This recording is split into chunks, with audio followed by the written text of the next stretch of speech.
Hi, and welcome to the OrgDev podcast. So, leading or facilitating change in complex organizations isn't for the faint of heart. It demands a blend of the right mindset, resilience, self awareness, and skills. So, today we're diving into what it really takes to navigate the challenge of change in organizations.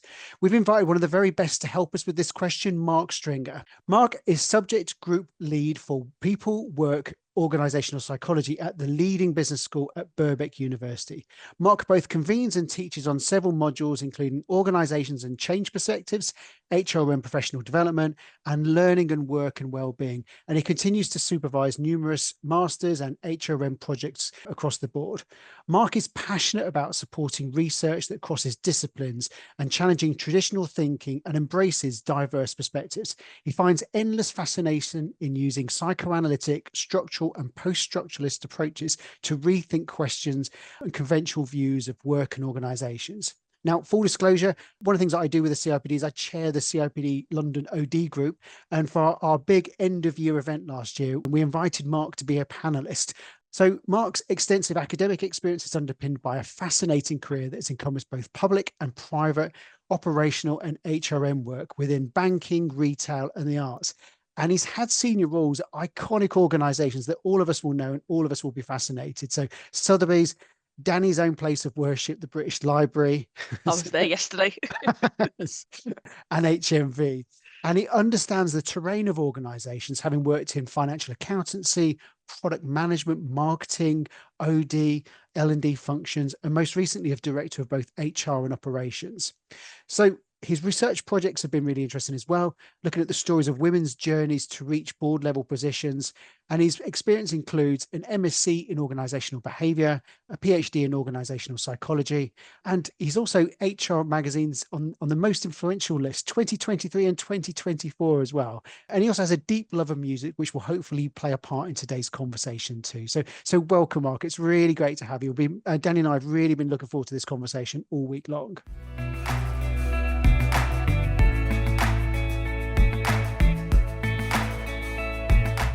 Brilliant to have you with us, Mark. Thank you for joining us. So just to kick us off, just tell us a bit more about what you do, the work that you do, and your kind of focus of interest. Birbeck has, and in the business school, it's the group of people, work and organizational psychology.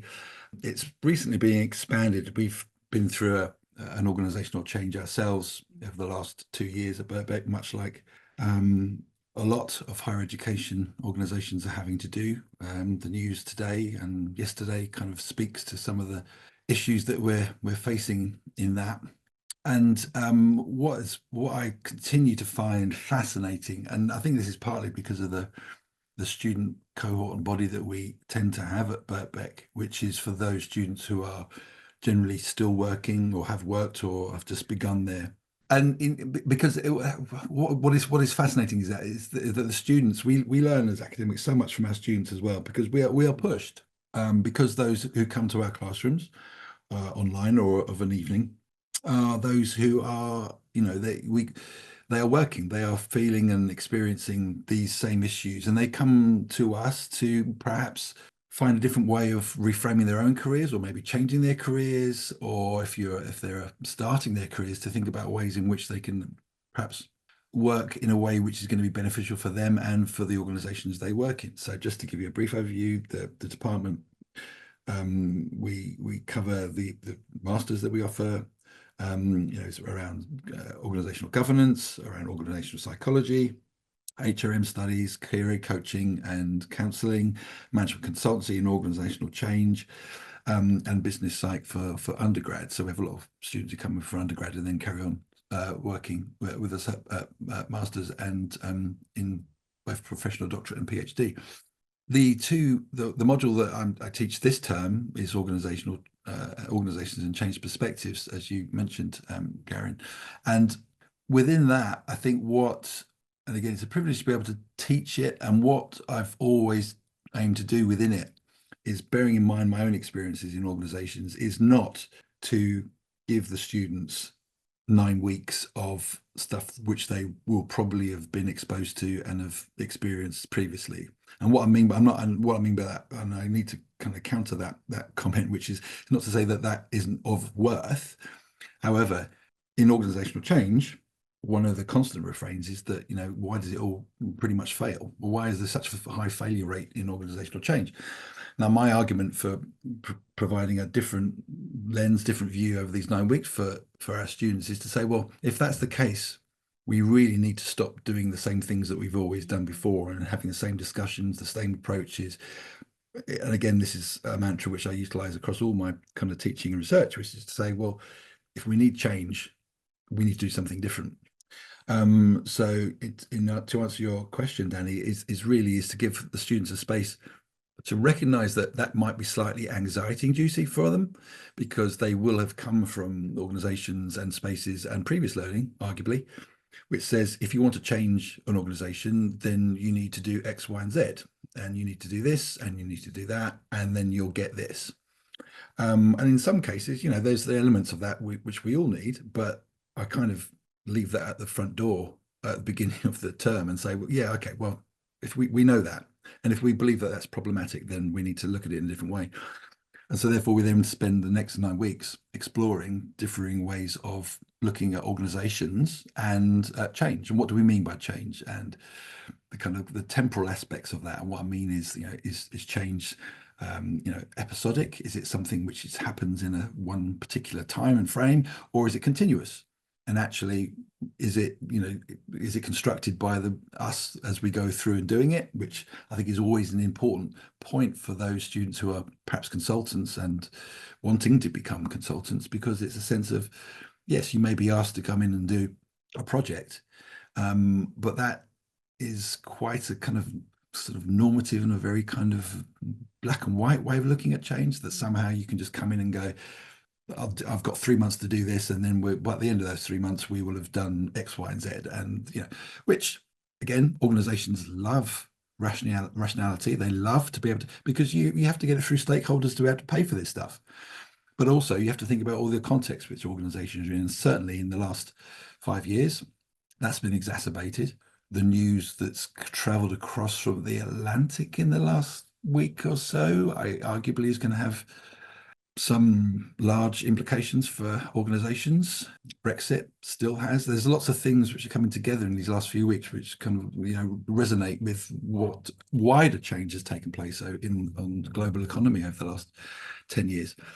So I think what we aim to do is that. And there is anxiety because I'll be quite open and transparent. I'll say, well, if you stick to an end step model of change, prepare for it to fail. And it will fail in ways which you haven't even conceived of, because those kind of approaches arguably take a very simplistic view to what change is, because it's about management, or as I like to call it, the impossibility of management or of leadership, because those tasks are quite impossible. To be able to say that you've got a project plan, and arguably again, a project plan is out of date as soon as it's printed. So it's about, well, how can we utilize the thinking behind that, but also start to open it up and think about, well, what are the effects of OD? What's the effects of the kind of the institutional context that organizations find themselves? What about culture? What about loss, grief, and trauma within an organization? What about politics? What about leadership itself? What about chaos? And all of these are within our lives, let alone organizational lives. This is, and again, I think it's trying to break down that barriers to say, well, work is just an extension of our life. It's something which, if we think we can, we can park ourselves at the door and become an authentic worker as soon as we walk through that door. Again, we need to kind of problematize that, because that's again quite a rational way of looking at things. So that's what we aim and try to do in those, and make the connections across all of them, the courses, because our whole student cohort takes that. So that's OP and HRM and change consultants. So it's a big cohort. It's about 200 students, and they all come from differing views. And again, to be open and honest, there's some students which really don't like that approach because they are so wedded to certain ways of being. We're asking them to change. We're asking them to reflect on their professional identity and the way they do things.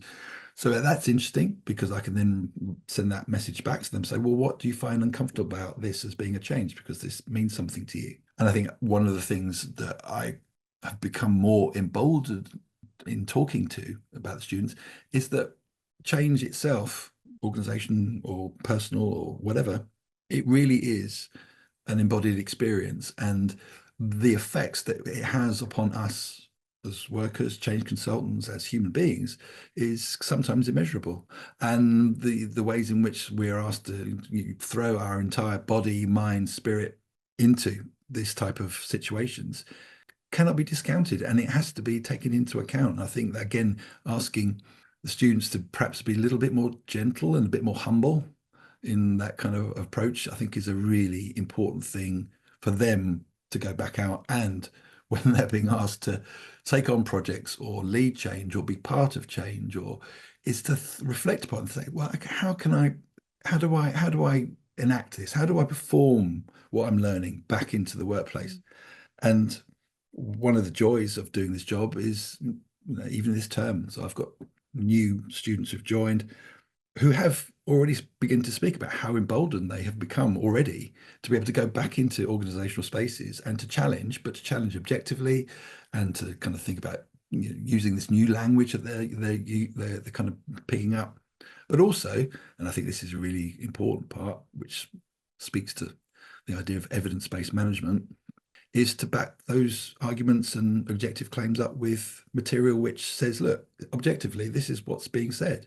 So it's not a case of having to go in, and having worked in HR for a long time, it's that sense of trying to find a space which to be heard, if I'm brutally honest. Yeah.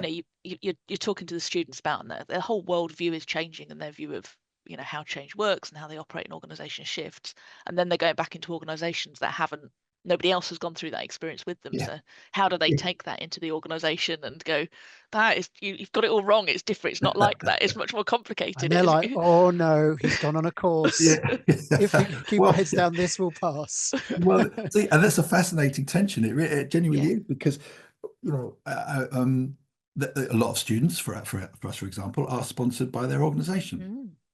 So again, they have to manage that tension, because they may be, certainly you see this quite a bit when it comes to dissertation, for example, because the organization wants them to come in and do almost like a case study approach for their dissertation for the organization. Can't argue with that.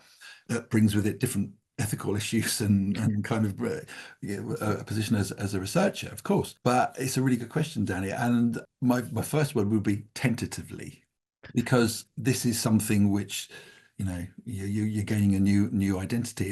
You're in a liminal space, which is, liminality is something I'm really fascinated by in terms of organizational change. Anyway, we may be able to get onto that a little bit later. But I also counsel them to say, look, don't be that person, as you just quite rightly said, Gary. Don't be that person who comes in and says, look, I've just started this course and therefore I have got all this knowledge. This is where, for me, the humility comes in, is to say, look, you need to be thinking, listening, and really kind of picking your moments. And as you very kindly spoke to in my sort of intro, the areas that I look at, some fancy academic words like structuralism and post-structuralism. What that really means is about the role of language and the role of identity. What those two kind of those two terms roughly translate into. Yeah, it's more about, you've got to. I encourage the students to make a leap of faith, because I think we've all been in meetings, and probably will be in meetings in our lives, where we've come out and gone, I wish I'd said something, or I wish I challenged something, or I don't think I feel that's quite right. And so it's about having the confidence to be able to take that leap of faith in a meeting with all the hierarchical symbolic power that may be in the room, or even in the room itself, in the chief exec's office or the boardroom, with all its pictures of previous incumbents of the roles of leaders and all this symbolic kind of heavy wood furniture or whatever. And it's to say, I don't agree, and this is the reasons I don't agree. And then you unpack the objective, balanced view of that, and it takes guts. And sometimes it will may not work as well as you want to, and because you are challenging people's assumptions. So again, it's about how you frame that and what language you use. So tentatively, Danny, but the point is to do it. Start somewhere. Yeah. The other term I was going to get you to define, so in the introduction, Garen talked about you take a psychoanalytic approach to your work. Some of the people on the call who listen to the webinar might not understand that term. So can you define that for us? What does that mean? Different. I will respond in a psychoanalysis is very difficult to unpack. So I'll give you my interpretation of it rather than a definition of it, because as with any field, that it's rife with what does it actually mean. But I'll give a sense of how I have used it and how I think it's useful. I'm also conscious of the fact that psychoanalysis has, it does have it can be viewed as being slightly troubling by certain aspects of thought or society. I see it very much as a way of privileging the irrational, privileging the unconscious. And why do I do that? Because, again, it comes back to this argument that somehow we are constantly rational beings, and organizations would like us to be rational. In fact, they hope that we are rational human beings. And that you can see that within all the kind of the discourses that you see traversing LinkedIn or the kind of the practitioner press about bringing your whole self to work and bringing your authentic person to work. Arguably, from a psychoanalytic point of view, we're doing that already. It's just that we're spending a lot of time suppressing our authentic person at work, because if we brought our authentic personality to work, it'd be absolute chaos. We were just talking about the same thing yesterday. Yeah, that's the whole point of Freud's civilization and its discontents, is to say that to have a civilized society, we have to be able to repress our id, or our unconscious, because otherwise we'd just be going around and I'll leave it to the imagination what could be happening if that wasn't the case. So again, you can start to problematize terms such as authentic and bringing your whole self to work, and the fact that we are driven by forces which largely we don't even know and understand, and why we make decisions, why we do things, why we work in the organization we work in, why we like the people we like, why we make decisions that we make. We like to think that they are based on rationality, and a lot of it, and this is the fantasy part of it, is that we think that that's what we're doing, but actually a lot of it is being driven by things which are in the unconscious, and that we make those choices. So, and you can map that, and it's really, I think it's very productive and very useful. It's not the answer, and I think I'm always keen to point that out to people. It's that psychoanalysis somehow, if you are, and I'm in training to be a psychoanalyst as well, is that it's a clinical piece of work. That's where it's come from. So we have to be careful about that as well, because it's from a clinical base, and so the kind of extrapolation of that over the last 50 years has been fascinating and interesting. But we have to remind ourselves of that. But also, it's not about finding a cure, and it's not about finding a psychoanalyst doesn't have the ultimate answer. Far from it. It's actually holding a mirror up and saying, the fact that we believe that we may have the whole answer, that's the problem. And actually, what can we do to kind of unpack that a little bit? And that's why it's useful, I think, for me, to use that mirror in organizations, and then you can begin to unpack all sorts of things. You can unpack the idea of leadership, unpack the kind of idea of leadership and change, and so you can begin to slice it in different ways, because you're talking about the human condition.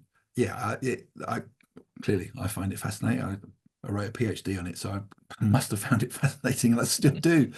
But I'm very mindful of how I work with it and speak with it, but I do introduce it because I think it's important for students. And again, they grapple with it, and some really love it, some really hate it.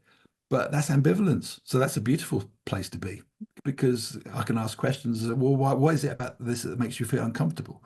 Or what is it that you find enjoyment about this? So yeah, it's another tool.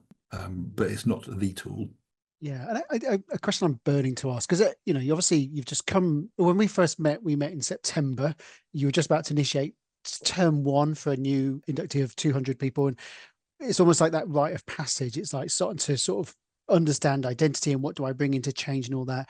And you kind of use the term "hold the mirror up." And just for Danny and I were just sort of saying that we've just been working on change projects this week. Danny looks great. I look like I've aged 20 years, because the mirror isn't completely reflective, is it? Because you have, when you're in the room, holding a space where there is conflict going on and some really deep things going on, that work that you do with them on that first term, where they start to question who they are and what they bring and what beliefs they hold and the assumptions they make, that is a critical path. And sometimes that's underestimated, isn't it, as part of the foundation of the work? Absolutely. And I think, and the pair of you know that, I know that you've had a tough week working and delivering, and yes, the pair of you look extremely fresh and healthy. I don't know how you do it. Whatever your secret is, let me know, because that'd be wonderful. But yeah, it is. But again, it's what I see, and again, academic and researcher evidence is obviously key. What has been, I'll give you two examples. One that I find very satisfying is that I tend to find students contacting me, whatever period after they finish their studies, saying, on one hand, do you know what? I really didn't like your module. However, 4 years later, I really begin to understand why you were getting us to do this. And actually, I've started to think and act and perform and work in different ways because of that. Now, that's not just me. I'm just opening up a space for them to think and reflect upon themselves. It's just giving them a guidance. And that's what, I kind of treat teaching as being taking stuff out of a box, trying to fill up the students. The student isn't a box that needs to be filled up. It's more about unlearning, more about taking stuff out and providing space rather than just constantly just filling stuff up. So that's joyful that they've found worth on that. And I think in the moment in time, when you are with students and having these discussions with, because quite rightly, students will bring in issues that they're currently facing at work, and we'll discuss those and we'll speak to those in seminars and what have you, is the kind of sense of liberation and slightly emancipatory spirit this provides for them, which you get a lot of students saying, I didn't realize you could think about these things in these ways. And what is education other than that? I mean, it's about arguably just giving people a space to go, I need to, I didn't realize this, or this is something fascinates me, and it's challenging me, and it's making me think about the way I am and how I do things, how I'm dealing with these issues at work, whatever they may be. And arguably that's forms part of what Lewin and Tavistock were trying to achieve with OD itself back when it was being co-authored and put forward, post-war in those years after the Second World War. Because let's not forget, the psychologists and that were used in the war were then asked post-war to come up with a way of trying to understand the different shape of the workforce that was caused by the war. And that's arguably where OD began, and kind of taking a more humanistic approach to organization spaces. But it was heavily influenced by psychodynamics. So that I always go back and say, well, actually, do you know what? Psychology itself and change has an enormous debt to the work of psychoanalysis and psychodynamics. It doesn't like to talk about it, and it kind of keeps it under wraps. And I give another example to students, say, all those questionnaires that you take, asking you to answer 100 questions. What do you think they're trying to tap into about motivation, for example? And I say, oh, well, about motivation. But I say, yeah, but what is motivation? Can you see it? And they, no. Well, what is it then? If you can't see it and it's driving something, are there ways that we can map that across to the unconscious? And it's like, yeah, well, you can. And psychology in some ways is trying to measure the unconscious. Good luck with that, I say. But anyway, that's something which is, again, having that approach is still useful because still evidence, and again, another thing that we very much push, which is that we don't privilege, a quantitative view over a qualitative view. They both have differing ways of understanding what knowledge is and what we can do with it, but neither is better than the other, and they both have flaws. So I think it's very much, as speak to your point, Gary, it's for students is that lots of revelations and the emotion, the effect. I mean, we could spend a whole podcast talking about the role of emotion in change, or indeed in research and the ways in which organizations are looked at. But I think for the experience that I've had and have continued to have, that's why it's a privilege to do it, is to hear these people's stories, hear student stories, to hear how they've grappled with some quite traumatic things in terms of change in organizations, but also some joyful things in relation to change. And it's good to then, it's very powerful for peer-to-peer kind of telling of these stories. So yeah, there's a lot going on to hold those spaces. But again, it's a joy to do. Yeah, I guess there's a lot of rewriting of people's pasts, like reflecting, and that's the revelation, isn't it, as well? And I really like what you're saying about the importance of education, because there's so much from that time of being on a master's. It reminds me of something. I went to my partner's graduation, and the dean made a risque comment. She said, "The difference between education and training. I want my daughter to be educated about sex, not trained in it." Which I thought was is kind of the importance of just like knowing about it and being educated in it, and that time for people to learn the theories and what do they mean, and the implicative effect of applying them as well, rather than not just going and doing stuff. Yeah, and yes, absolutely. I mean, I think I mean, at the end of it's incumbent on all of us to take responsibility for our actions, clearly. And the same goes for students. I mean, having a space to do that is that, yes, what responsibility are you going to go and take to go and actually do and utilize some of these things? So it goes back to your point, Danny, of how do I make this happen in organizations? Because that's where the praxis comes in. That's where you take the theory and you say, well, okay, rather than running another survey around employee engagement, for example.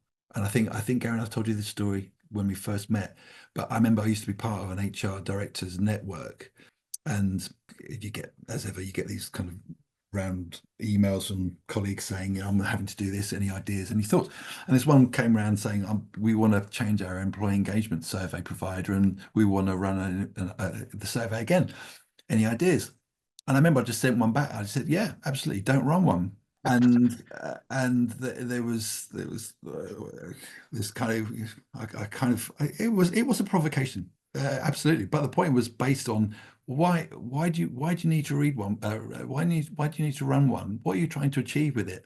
Are you conscious of the issues that surround, for example, the kind of validity and reliability and the actual situating of the idea of employee engagement? What is the outcome that you're hoping for? Is it you want to run a survey because it looks good to run it? What decisions are you being basing on that? And so all of unpacking that a little bit, and hence this is before I joined academia fully. So even then I was in training. You were ready towards it. Yeah. But yeah, after that, I had my own trouble because I was made redundant. So I kind of, I don't think it was because of that email. Could have been, who knows? But the point is that we have to question practice, and we have to question why we do things. And again, repetition is another part of psychoanalytic thought, which is that we repeat things because it makes us feel comfortable. And the question we're dying to ask is what is your journey into OD? You've obviously had a really interesting experience in the field, and then made that decision to go into academia. What was your journey? It started more with being asked to take up kind of an L&D kind of approach. So when I was working at HMV, there was at the height of its kind of growth and powers, which now is a long time ago now. When I was working in the kind of the accountancy side, I was, again, you think about your careers, you think, what was it? Why was I doing that? I was rubbish. That really wasn't me. But I was asked if I could possibly deliver some training for aspiring managers, graduates, around the use of financial measures, instruments in their stores and in their kind of their development as well.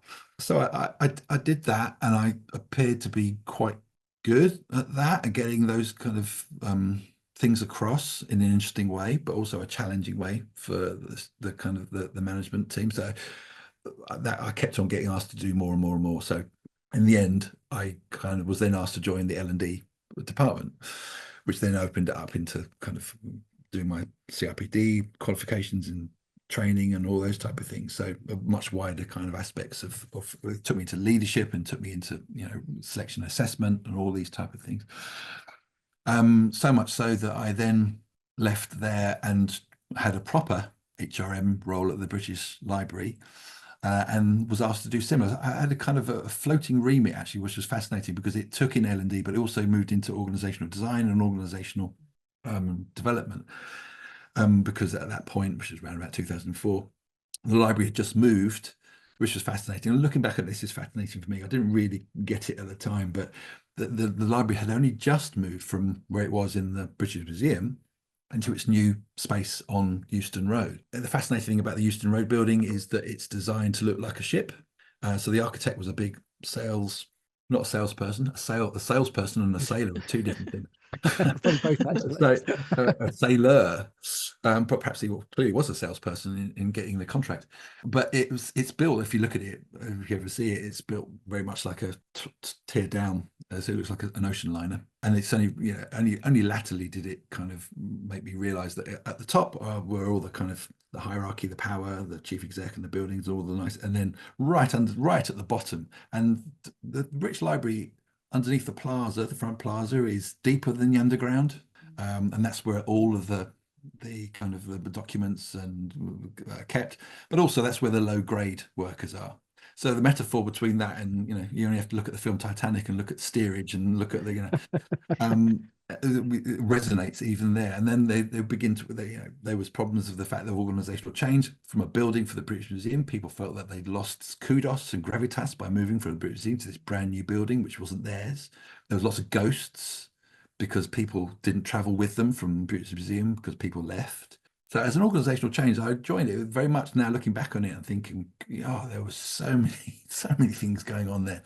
But anyway, so I did that and I worked, and that's when I kind of moved more into the OD and a kind of mix of OD, ER, L&D, HRM, less kind of operational HRM, although that was part of it.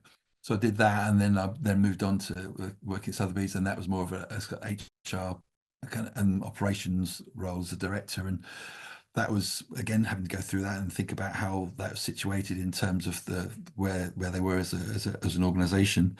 And in the meantime, I'd started doing I'd never been to university before, so I'd got all my CIPD qualifications. I did all these things, and I got to a point I thought, well, I've always been fascinated by organizations and psychology.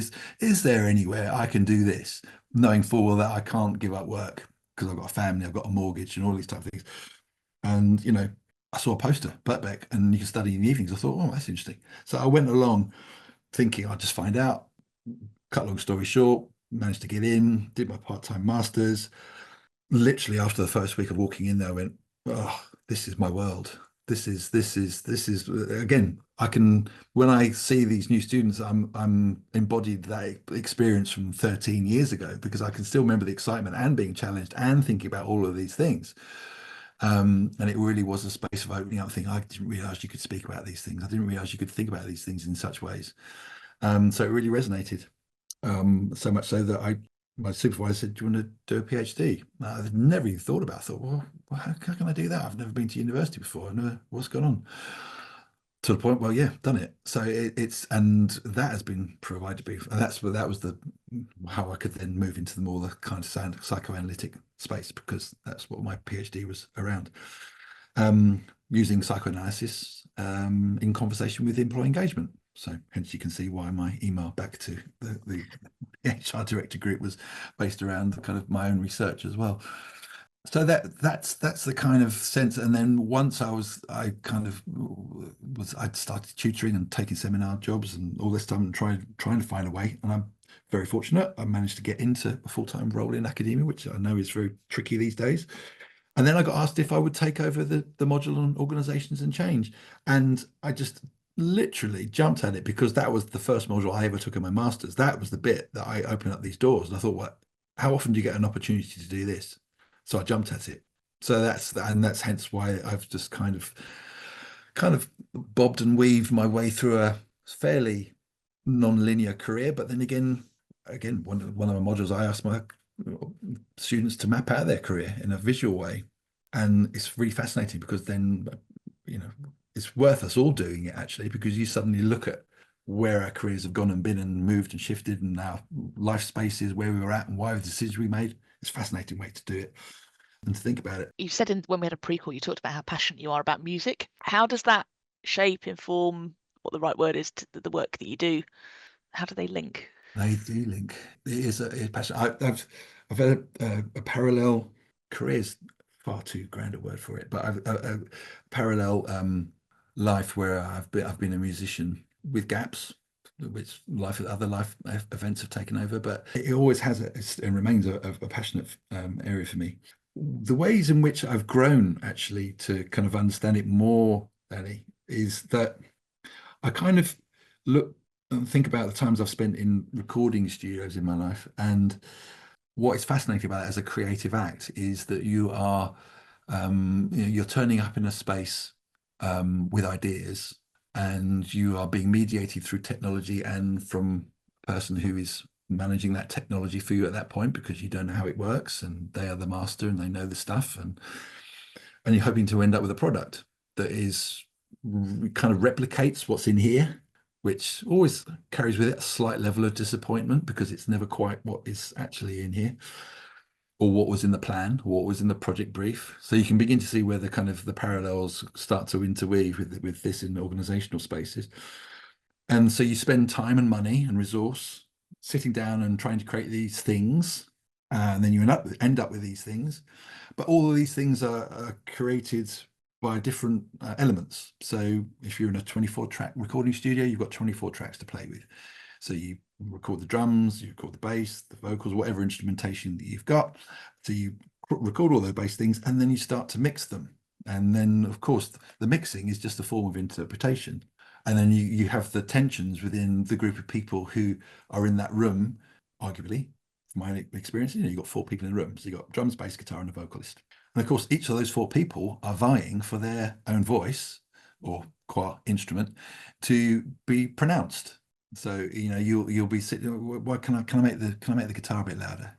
I was a guitarist, so can I make the guitar a bit louder? And then the vocalist say, yeah, but I can't hear my voice then. And then the drummer says, yeah, but we're kind of losing this. Like, so again, there's the kind of psychodynamic aspects of it, the kind of the power going on, negotiation, the ways in which arguably you're the person who's mixing or producing it for you, or mixing it rather than producing, will have an objective voice and say, well, actually, you don't need to do this, and maybe this would be better. So you got an objective voice trying to guide you, and then you end up with a product. You come away with this kind of mixed thing, and then you try and do something with it, and it's an artifact. It's a point in time that you then go and try and sell, or get other people to courage to come and witness you play live or buy your records. Or that didn't happen a lot in my life, to be fair, buying records, or indeed people coming along to gigs. I was always strengthened by the fact that U2 had 3 people at their first gig. I think that changed a bit. So the parallels, hopefully I'm unpacking that a little bit, because I can't see that within organizations, that you have this space which you're trying to be creative. You get interview, you've got all these different voices, you've got the politics, you've got the power, you've got the tensions, you've got the ways in which you mix all these voices together to actually get a product which you actually want. And then sometimes with organizational change, you can then extend the metaphor, which is say, okay, we need to remix this. And so you get all of the original tapes, or the hard drives these days, and you go in and you go back to the base material, and you say, perhaps we need to think about how we mix this again because it's not quite working, or it's I mean, it's, for me, I think it's clearly it resonates for me, but I think it's for me, it's quite a useful way of thinking about that. And I use jazz in the organizational change module right towards the end, kind of pick up on the idea of chaos, because lots of people, if you hear kind of more avant-garde or jazz, which sounds like an absolute racket, which arguably it does, but that's the point of it, is that it may sound completely out of control, completely, but it can only be like that because there is such a strong understanding within the players, and a plan and a project and a way of doing things, of knowing where they're going to be and what they're doing, that allows them to be that off kilter, to be out of sync or whatever, because ultimately it will always come back. There will always be, generally there'll be a resolution. And I think that's a nice way of thinking about organizational change as well, is that much with classical music, there's, when you get to the end chord, generally there's a resolution, which means that there's this kind of, it kind of sums it up and it leaves it like a nicely tidied up piece of culture. That's great. It would be nice to have a resolution, and sometimes there are, and that can be quite fleeting, and it moves on, it's transient. And I think that, again, the idea of music that hasn't got a resolution. So me thinking about the avant-garde music, which is quite uncomfortable. Tonally, it may make you feel uncomfortable with it. That doesn't sound nice, or a racket, or there's no resolution, because there's no nice tidying up. But that's life too, and that's organizations and change as well. So there are various ways, I think, of how you can unpack that metaphor, and I just find it useful. And I speak to it again, not as an overarching meta narrative that says everyone start thinking about this in musical terms, but those who are musical, it does resonate. They come back and say, yeah, I kind of get that. We don't have to be a musician to resonate with that. I think it's a useful metaphor. What do you enjoy most about the work that you do? Every year, in the professional development module that I take in the autumn as well, which is mainly it's HRM students and consultancy students, I get them to do a lot of self-reflection. So I get them to use a lot of tools, a lot of self-questionnaires, and I take the self-questionnaire every year again, because I just want to see if there's a change, see if what's got, and kind of remind myself of this whole process. And I don't know what it was about this year. I perhaps answered it more honestly than I ever have done before. Life changes, career changes, world changes. You think, well, actually, do you know what? Let's just answer this perhaps in a different way. And what was illuminating for me was, I got the results back, was how much I am driven by creativity and freedom and ability to challenge and all these type of things. And it just made me realize, as a response to your question, Danny, was that how much of that I now have within this role, and how much of that I didn't have in my previous roles when I was outside of academia, and how that clearly affected me, and about how it affected my own approach, my own well-being, my own mental spaces, my own frustrations. So it was a reminder, if I needed it, of how lucky and privileged I am to be working in academia, and what academia can, and academia has its faults and it has its problems, and it has, but it, for the first time in my life, I'm being able to work in a space where I'm responsible for everything that I do. I don't have a line manager hovering over me, asking me for reports every day or whatever. None of that.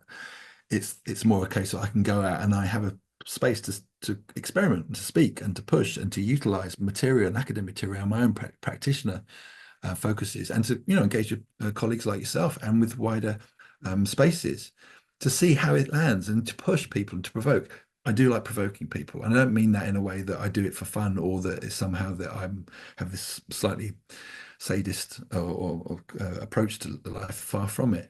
I just think, given what I've experienced, and this year was the 40 years that I've been working, so that was that made me stop and think as well. I think 40 years is a long time. I think one of the things I enjoyed most, particularly when you came in and did the session with us, is that you have the ability to question the question.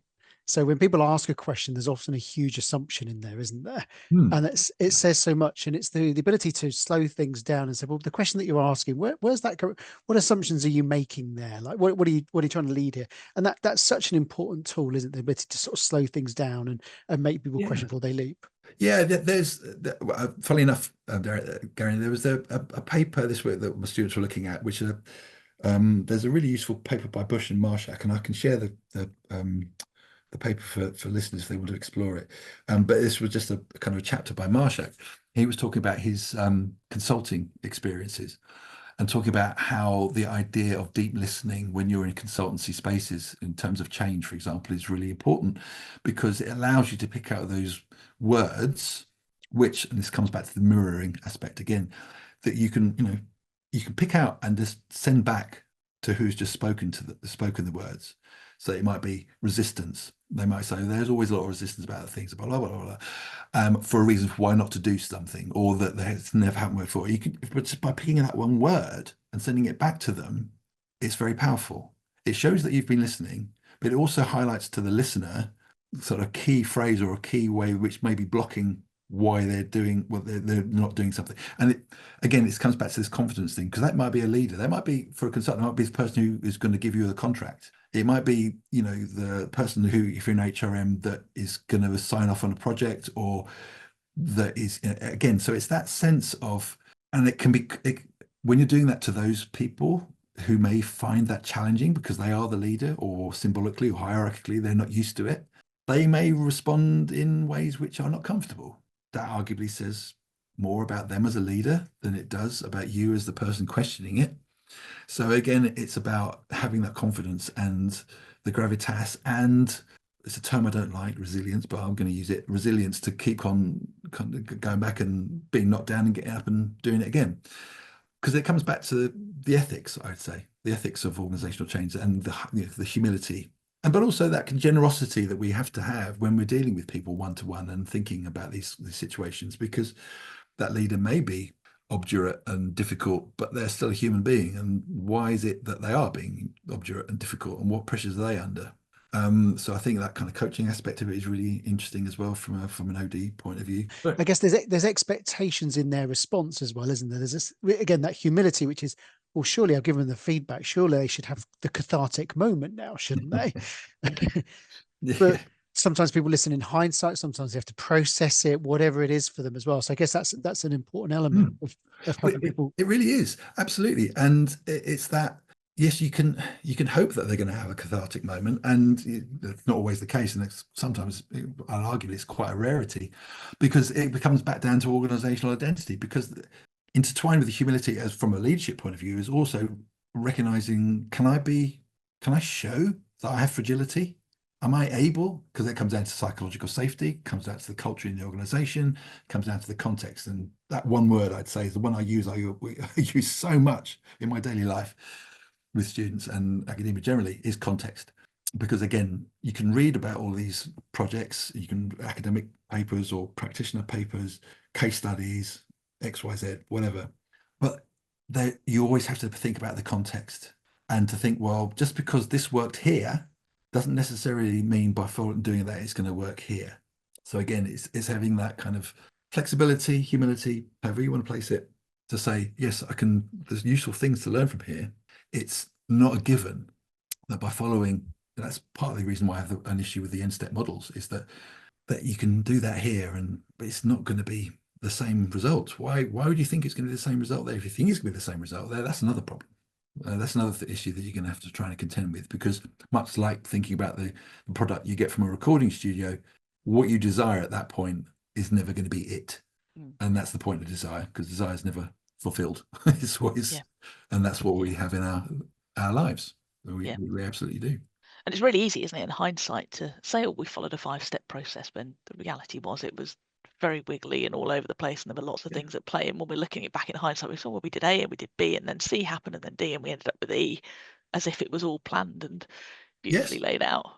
Well, and Danny, that speaks rather beautifully what Gary was talking to a while ago about how we narrate and reconstruct our own self-identities and stories. Because in organizations, organizations are either on one aspect, you can say they are something that are there in reality, that they're, that you can measure them, you can see them, or there's another argument that says that organizations are socially constructed. We create the organizations through our narratives, through our stories, through our myths, through what we talk about, how we create the organization. So yeah, absolutely, that retroactive action on and it's interesting, isn't it, to see how, and we're all slightly guilty of this, about how we narrate those to make us look good. And organizations do it, consultancies do it, governments do it, everyone does it. It's about how do you reshift and reframe those narratives to actually get a good outcome. Nothing wrong with that.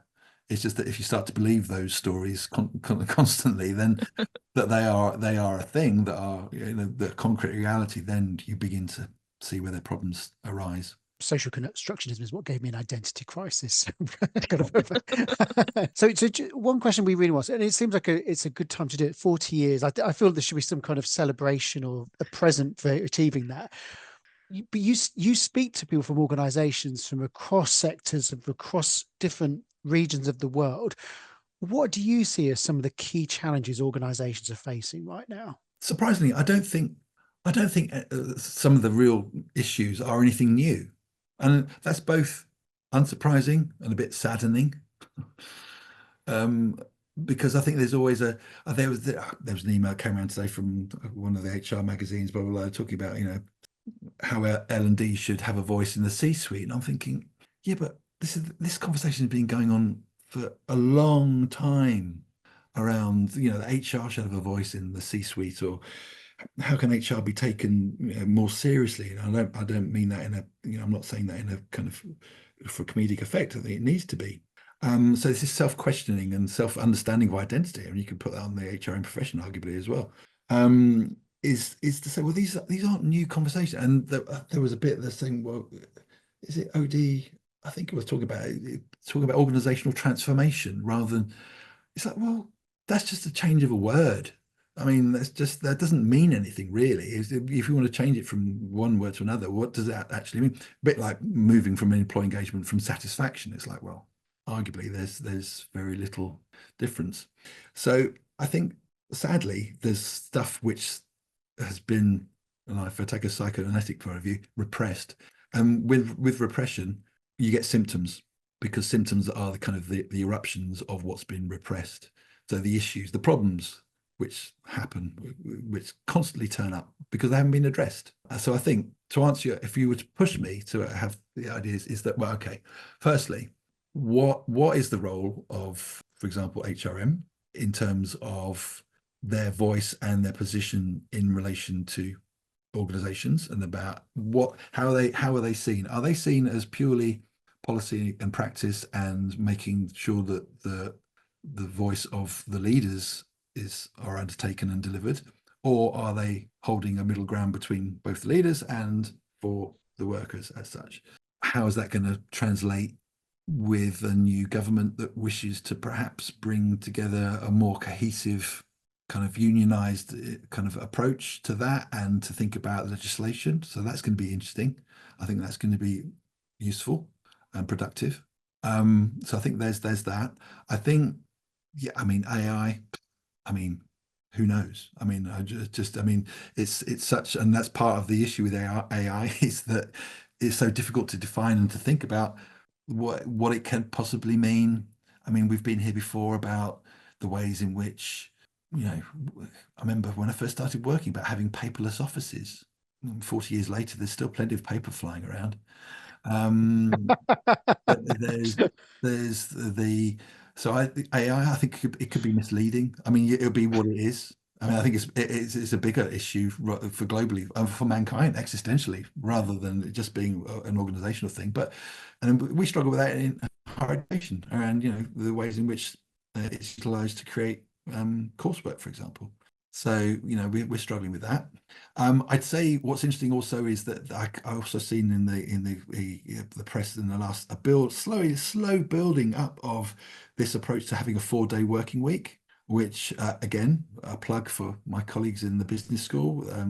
Professor Pedro Gomez has been working on a project in Portugal for the last 5 years, 4 or 5 years, with the government and seeing what the outcomes of that is. He's an economist and social psychologist as such, and what wonderful outcomes they've already seen in that. So that has been, there's empirical evidence on that. So that'd be interesting, because that's a culture change, that's a shift. We're seeing a lot more organizations, and I wish they weren't doing this, demanding people to come back into the offices with no real argument for why that's the case. And there's plenty of empirical evidence to show that before COVID, organizations didn't, and I'll say it, trust workers to work from home. They felt that actually they were going to be doing their washing and reading and life stuff.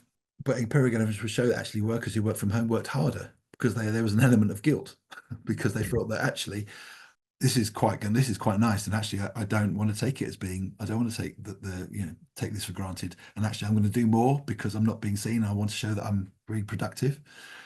COVID strikes, all of a sudden everyone who could possibly work at home, I think we need to remind everyone that not everyone could work from home during the COVID crisis, was that, guess what, the economy didn't flatline. The people still did their jobs, people still did things, and yes, there are costs, mental health issues, in kind of atomization of us as people, as workers, but things carried on. So I think that's going to be interesting. So culture for the change in organizations, and arguably I really would wish that organizations were far more transparent and open about why they want people to come back into the workplace and what that's being based on. There's no point talking about evidence-based management and then just ignoring it when it suits you. So there's that. So that would be interesting. I think the ways in which jobs and organizations are kind of situated and crafted and how people are expected to do that is going to be ongoing. But thinking about change, and this is all about change. I think this is just the point about bringing it, tying it back into how we view change and thinking that it's not something that is just to be explored and investigated as a thing that can be nicely, neatly delimited into this thing. It underpins everything daily, hourly, on a minute basis of what we do and how we do it. And maybe turning our minds to that and helping us all develop better ways of managing, confronting, challenging that, thinking about how we support each other. It kind of comes back to the generosity and humility, thinking about the embodied performance, about the effects on us as human beings and the planet. Let's not forget that. I think those are the real kind of core tenets. And it's powerful, I think, to see that organizations and thought leaders in various areas are beginning to think about this more cohesively and more cogently about workers' well-being, organizational well-being. Those things really do matter, especially in a world where knowledge work is privileged. So what does that actually mean? Knowledge, it's embodied, it's us. So we've gone from making things to us being the things which organizations want.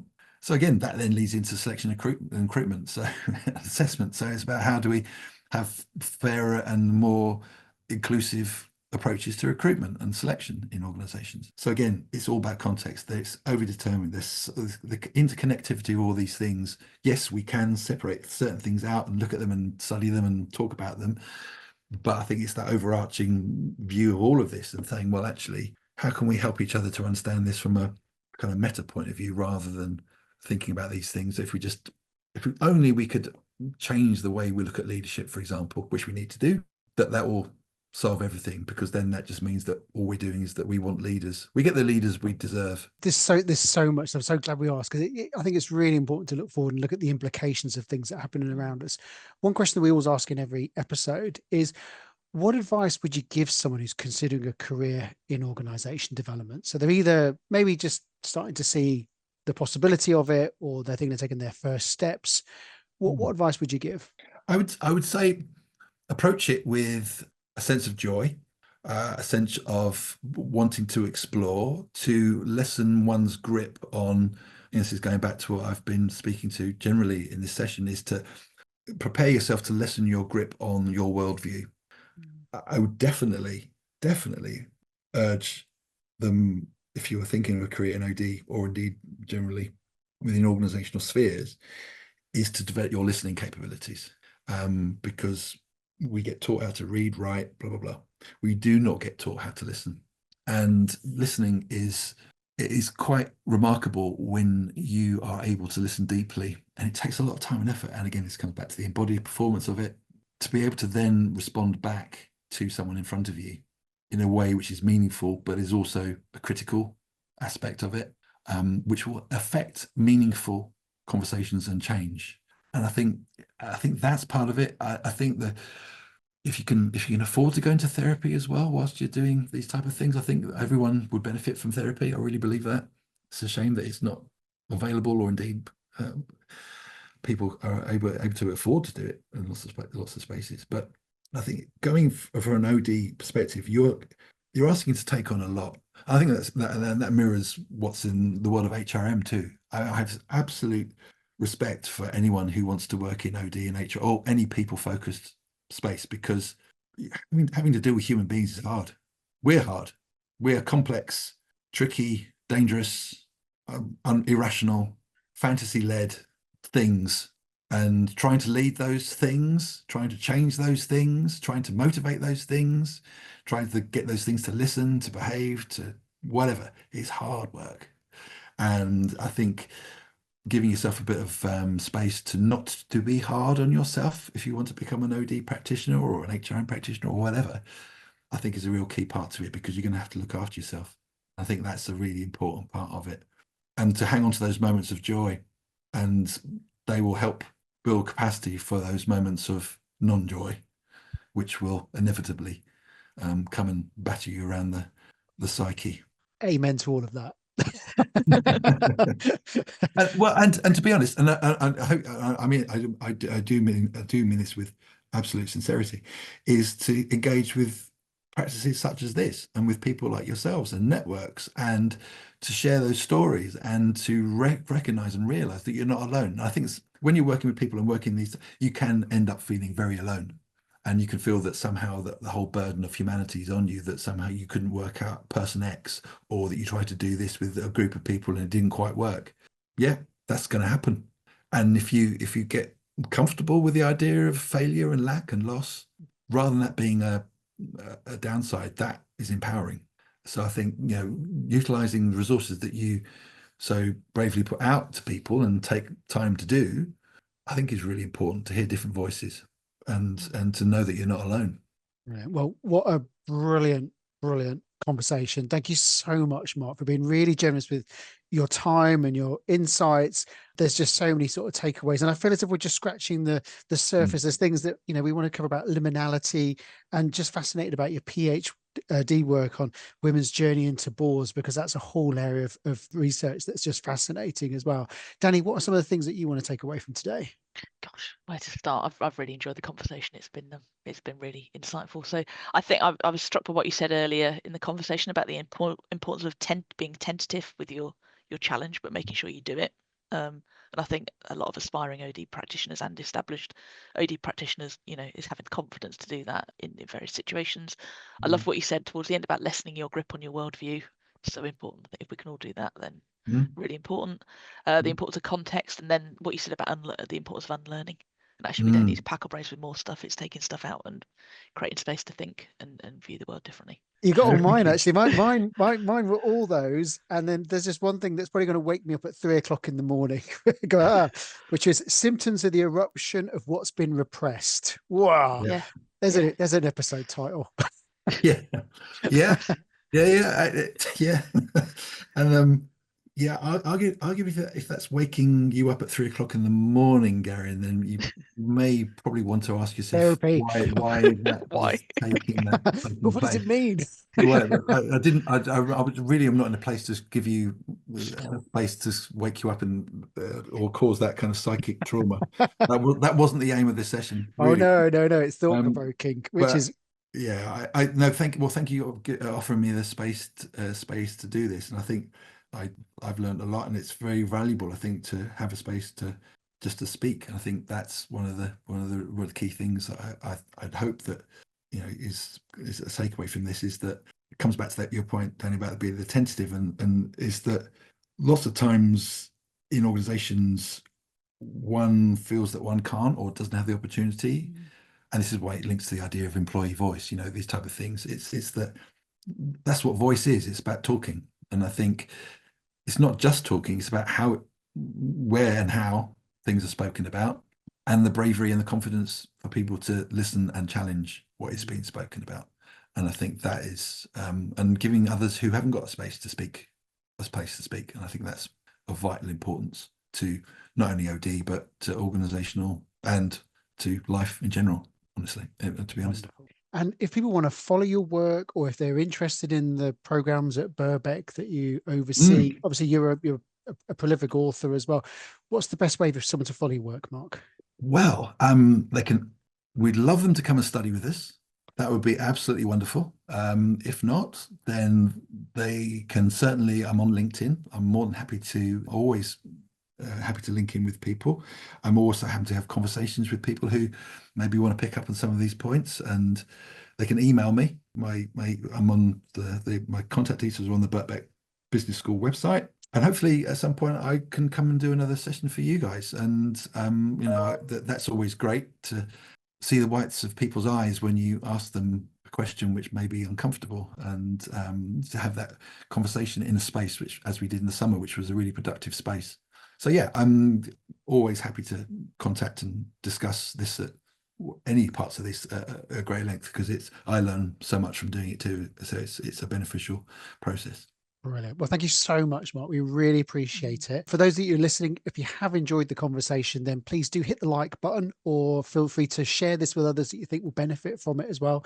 And also feel free to subscribe to the channel. Mark joins an incredible portfolio of amazing guests that we've had join us from around the world and across the OD profession. And Mark's conversation will take a really proud part of that. We hope you've really found value. If you have any thoughts or feedback on what Mark shared with you today, so please put them in the comments.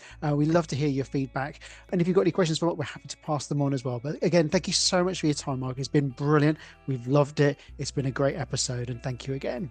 No, thank you. And thank you for your generosity, and to you, all the listeners as well. So thank you.